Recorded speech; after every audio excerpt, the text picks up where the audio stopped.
विज्ञान बूढ़ा बोला चा कर दे बूढ़ी बहू ने न्यू कह दिया को नहीं चाह दो उधर 100 रुपये बांधे थे तेरे बाबू ने न्यू बोला दादा ने तेरे दादा ने 100 रुपये उस दिन बांधे थे मेरा सारी बातें कर आगे भाई बूढ़े 100 रुपया की चाह पिए थे मैं देंगे कितने अच्छा बेटा बूढ़े ने तो सरकार ही दे गया है हम दोनों का देवीलाल का बताओ सारी हमारी गोदी के पीछे नहीं समझते। राजस्थान का, उत्तर प्रदेश का, मध्य प्रदेश का किसान जो है दिल्ली के चारों तरफ जो बॉर्डर लगते हैं हरियाणा, पंजाब, हरियाणा, राजस्थान और यूपी के, उनके ऊपर 5 वर्ष के बच्चे से लेकर के 90 साल के बुजुर्ग तक जो है आज इसलिए वहां धरने पे बैठे हैं, आज इसलिए वहां आंदोलन कर रहे हैं। इस देश के प्रधानमंत्री ने 3 ऐसे कृषि के काले कानून बनाए जिसकी वजह से पूरे देश का किसान जो है परेशान हो गया। ना तो किसी संगठन ने जाकर के प्रधानमंत्री से आग्रह करा था कि कोई कृषि के नए कानून बना के दो, ना किसी किसान संगठन ने कोई आंदोलन किया था और ना ही किसी राजनीतिक दल ने जाकर के ये कहा था कि कोई कृषि के नए कानून बनाओ। कोरोना की महामारी चल रही थी और उस कोरोना की आड़ में लोगों की जान बचाने की बजाय किसान की जान के आफत के ऊपर ऐसे कानून ला करके बना करके खड़े कर दिए जिससे आज छोटे छोटे बच्चे भी इस आंदोलन का हिस्सा बनने पर मजबूर हो गए। जहां कृषि के 3 काले कानून बने, वहीं इस प्रदेश के अंदर जो लोग बड़े बड़े भाषण देते थे, जो ये कहते थे कि 75 पार का जो नारा भाजपा ने दिया था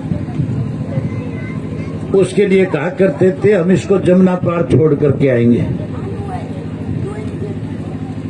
बड़े बुजुर्गों का वोट मिले, बड़े बुजुर्ग को कैसे अपने साथ खड़ा करें उसके लिए नाम लेते थे चौधरी देवीलाल का। कहते थे 100 रुपये पेंशन चौधरी देवीलाल ने शुरू करी थी, हम वो 100 रुपये वाली पेंशन 5100 रुपये करेंगे, किसान का कर्जा माफ करेंगे। महिलाओं से कहते थे माताओं और बहनों को 60 वर्ष की उम्र में नहीं 56 वर्ष की उम्र में पेंशन दिलवाएंगे। और ये भी कहते थे, इंद्रोताई आई थी हमारे पास, वो कह रही थी दारू पीने तंग करे, तो उसको कहा था कि इंद्रोताई दारू के ठेके गांव से बाहर कर देंगे। ठेके तो बाहर नहीं हुए बंद, लेकिन इस सरकार ने 1053 प्राइमरी स्कूल बंद कर दिए, 448 नए ठेके और खोल दिए, 5100 पाली पेंशन जो है आज 2250 मिलती है। पढ़े लिखे नौजवान बच्चों से कहते थे कि रोजगार देंगे, नौकरी देंगे, युवाओं की सरकार बनाएंगे और 11,000 रुपये बेरोजगारी भत्ता देंगे। अनेक वायदे करे थे थारे से और आप लोगों ने भी कोई कसर नहीं छोड़ी, ऐसी ढोलकी भर दी थी। यहां कहते थे बोले एक सरिया फंस गया किसी का, न सरिया काटना है, तुम सरिया काटते काटते गाडर फंसा हुआ लेके ले आए कि नहीं ले आए? अब है कि नहीं ऐसा जिसका गाडर फंस रही है? साथियों में बात कर रहा था किसान आंदोलन की। लगातार 4 महीने से किसान बॉर्डर पे बैठा है और हजारों की संख्या के अंदर किसान जो है अलग अलग टोल प्लाजा पे बैठ करके विरोध कर रहे हैं। वो आंदोलन और ज्यादा मजबूत हो, केंद्र की सरकार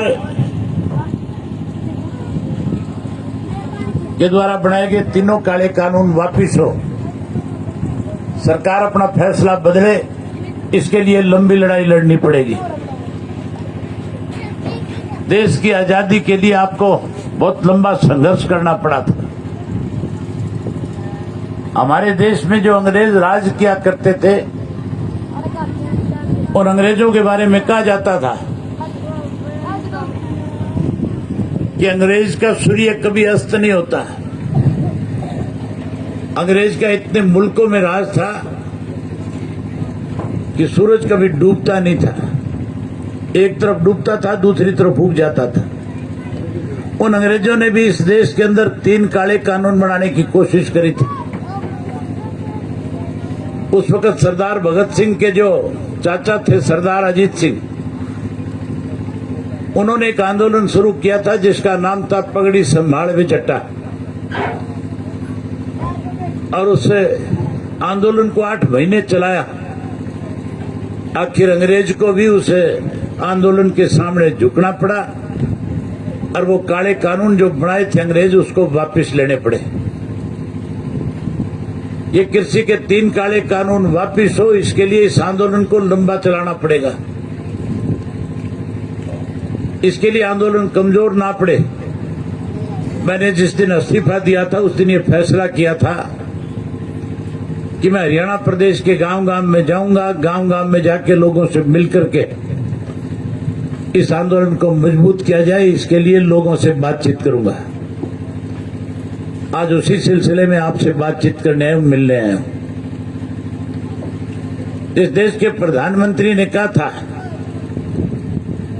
कि हम एमएसपी लागू करेंगे। जिसने ये कहा था कि हम किसान की फसल की लागत मूल्य से 50% ज्यादा देंगे। जिसने कहा था किसान का कर्जा माफ करेंगे। जिसने कहा था स्वामीनाथन की रिपोर्ट को लागू करेंगे। आज लोग केवल एक ही मांग कर रहे हैं कि तीनों कानून वापिस ले लो, एमएसपी का कानून बना दो। लेकिन देश का प्रधानमंत्री कहीं अपने गलत फैसले को, अपनी गलती को स्वीकार करने की बजाय हमारे ऊपर थोपना चाहता है। इसके लिए हमें अपने भाईचारे को मजबूत करना पड़ेगा। जहां भाईचारा मजबूत करोगे, वहीं इस आंदोलन को भी मजबूत करना है। मोदी ने एक काम तो अच्छा कर दिया, जो आप लोगों के बीच में छोटे मोटे मतभेद थे उनको भुलाने का काम किया। भाईचारा मजबूत कर दिया, इकट्ठा कर दिया। भाईचारा इकट्ठा हो गया कि नहीं हो गया? इस आंदोलन को तोड़ने के लिए बीजेपी ने बहुत षड्यंत्र रचे। जो पंजाब से हरियाणा के अंदर किसान आकर के सिंघू के बॉर्डर पे, टिकरी के बॉर्डर पे पहुंचे, तो अखबार और मीडिया के माध्यम से भाजपा के लोगों ने प्रचार कराया और कहा कि तो खालिस्तानियों का आंदोलन है। जब हरियाणा के किसान ने उसके साथ जाकर के खड़े होकर के उसकी मदद करी, तो फिर उन्होंने कहा कि अलगाववादियों का आंदोलन है। फिर कहा ये तो हरियाणा और पंजाब के मुट्ठी भर चंद किसान इकट्ठे हो रहे हैं, उनका आंदोलन है। कभी सिखों का आंदोलन कर, कभी ये कहा कि चाइना के लोगों ने इस आंदोलन को खड़ा करने के लिए योजनाबद्ध तरीके से पैसा देकर के देश का माहौल खराब करना चाहते हैं।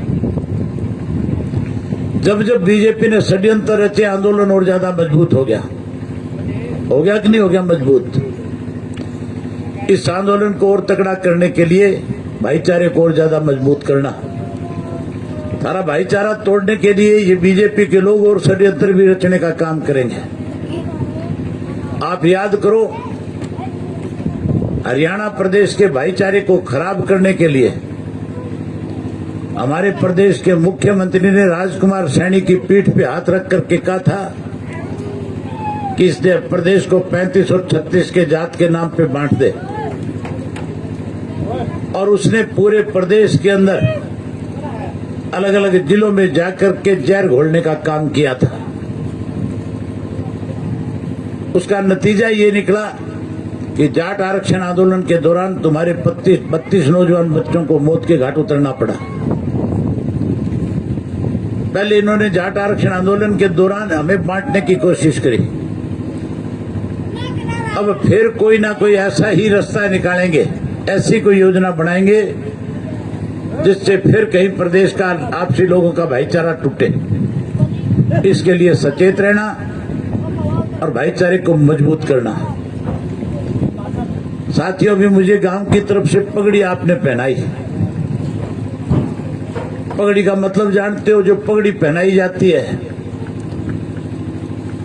पगड़ी उस आदमी को पहनाई जाती है जिसके ऊपर गांव के लोगों को विश्वास और भरोसा होता है कि हमारी पगड़ी के सम्मान को ठेस नहीं पहुंचने देगा, ये हमारे दिए उस मान सम्मान को बढ़ाएगा।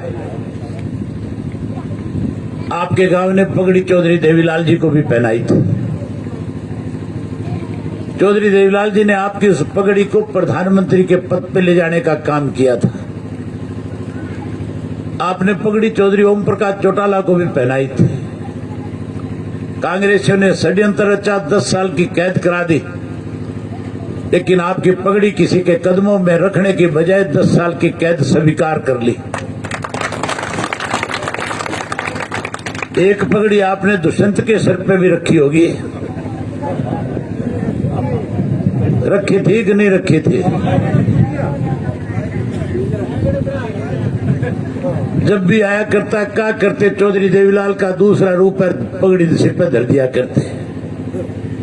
देख लिया चौधरी देवीलाल का दूसरा रूप, रह गया अभी बाकी। देख लिया कि नहीं देख लिया? पगड़ी आपने इस भरोसे पे उसके सर पे रखी थी कि चौधरी देवीलाल का खून है, अरे इस पगड़ी को कहीं ना कहीं मान सम्मान देगा। लेकिन उसने उस पगड़ी का सम्मान करने की बजाय भारतीय जनता पार्टी के कदमों में ले जाकर के रख दी। जहां उस पगड़ी का अपमान किया, जहां आपके गांव का अपमान किया, वहीं चौधरी के देवीलाल के नाम को भी कलंकित करने का काम किया। अगर चौधरी देवीलाल की नीतियों पे चलता तो आज साथियों भारतीय जनता पार्टी की सरकार को गिरा करके किसानों के साथ आकर के खड़ा हो जाता है। हो जाता कि नहीं हो जाता? लेकिन उसको किसान प्यारा नहीं, चौधरी देवीलाल की नीतियां प्यारी नहीं, उसको तो केवल कुर्सी का लालच है। पैसा कैसे कमाया जाए उसके लिए सारा दिन डाके डालने का काम करता है। पहले मेरी जेब में हाथ रखता था, आजकल थारी जेब में हाथ रखा है। इसलिए ऐसे लोगों से सचेत रहना, आने वाले समय में ऐसे लोगों को सबक सिखाना और इस किसान आंदोलन को मजबूत करने का काम करना। मैं आपको एक ही विश्वास और भरोसा देता हूं, जो पगड़ी आपने मेरे सर पे रखी है, जैसे चौधरी देवीलाल ने, ओम प्रकाश चौटाला ने आपकी पगड़ी का सम्मान किया था, उससे भी कहीं ज्यादा बढ़ करके आपके इस पगड़ी का सम्मान करूंगा। और न केवल सम्मान बल्कि इस किसान आंदोलन में किसानों के साथ न्याय हो, एमएसपी का कानून लागू हो, कृषि के तीनों काले कानून रद्द हो। ये जब तक नया कानून नहीं बन जाएगा और ये तीनों कृषि के काले कानून खत्म नहीं हो जाए। आप बड़ी संख्या में आए, इसके लिए आपका आभार व्यक्त करता हूं। आपने मेरी बात सुनी, आपका बहुत बहुत धन्यवाद। जय जवान जय किसान।